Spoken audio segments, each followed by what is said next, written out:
കണ്ണിനെ സൂക്ഷിക്കാത്തവർക്ക് അവരുടെ കൽബുകളെ സൂക്ഷിക്കാൻ കഴിയില്ല. കൽബിനെ സൂക്ഷിക്കാൻ കഴിയാത്തവർക്ക് അവരുടെ ഗുഹ്യാവയവങ്ങളെ സൂക്ഷിക്കാൻ കഴിയില്ല.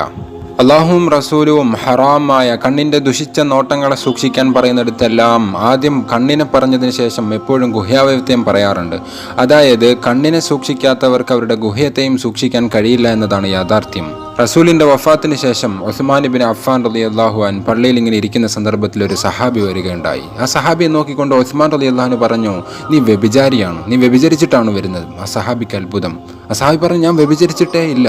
അപ്പോൾ ഉസ്മാൻ ഇബ്നു അഫ്ഫാൻ റളിയല്ലാഹു അൻഹു പറഞ്ഞു, നീ ഒരു അന്യ സ്ത്രീയെ നോക്കിയിട്ട് കണ്ണുകൊണ്ട് ഇമ്പം കൊണ്ട് മോശമായ നോട്ടം നോക്കിയിട്ടാണ് നീ വരുന്നതെന്ന് ഉസ്മാൻ റളിയല്ലാഹു അൻഹു പറഞ്ഞു.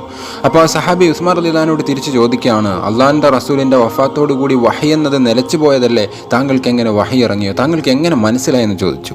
ഉസ്മാൻ റളിയല്ലാഹു അൻഹു പറഞ്ഞു, കണ്ണുകൾക്കൊരു പ്രത്യേകമായ നൂറുണ്ട്.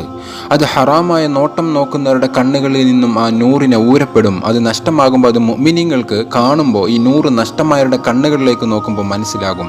അങ്ങനെ മനസ്സിലായെന്ന് ഉസ്മാൻ റളിയല്ലാഹു അൻഹു പറയുകയുണ്ടായി. ഖുർആനിൽ അല്ലാഹു മുഅ്മിനീങ്ങളെ ഉണർത്തിക്കൊണ്ട് പറയുന്നു, ഖുല്ലിൽ മുഅ്മിനീന യഗുദ്ദൂ മിൻ അബ്സാരിഹിം വയഹ്ഫദൂ ഫുറൂജഹും. അല്ലാഹുവിൻ്റെ റസൂലെ, അങ്ങ് മുഅ്മിനീങ്ങളായ മുഅ്മിനത്തുകളായ സ്ത്രീ പുരുഷന്മാരോട് അങ്ങ് പറഞ്ഞു കൊടുക്കിൻ, മുഅ്മിനീങ്ങളോട് പറഞ്ഞു കൊടുക്കിൻ, അവരുടെ കണ്ണുകളെ ദുഷിച്ച നോട്ടത്തെ തൊട്ട് താഴ്ത്തുവാൻ പറഞ്ഞു കൊടുക്കുക റസൂലെ.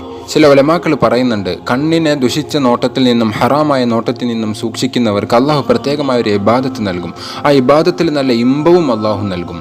അതിനെ സൂക്ഷിക്കാത്തവർക്ക് അവരെത്ര അമൽ, എത്ര സുന്നത്ത് നമസ്കാരങ്ങൾ, എത്രതായ അള്ളാഹുമായിട്ട് അടുക്കുന്ന അമലുകൾ ചെയ്താലും ശരി, അവരുടെ നിസ്കാരങ്ങൾ ഓട്ട വീണ പാത്രം പോലെയാണ്, ചോർന്നുകൊണ്ടേയിരിക്കും.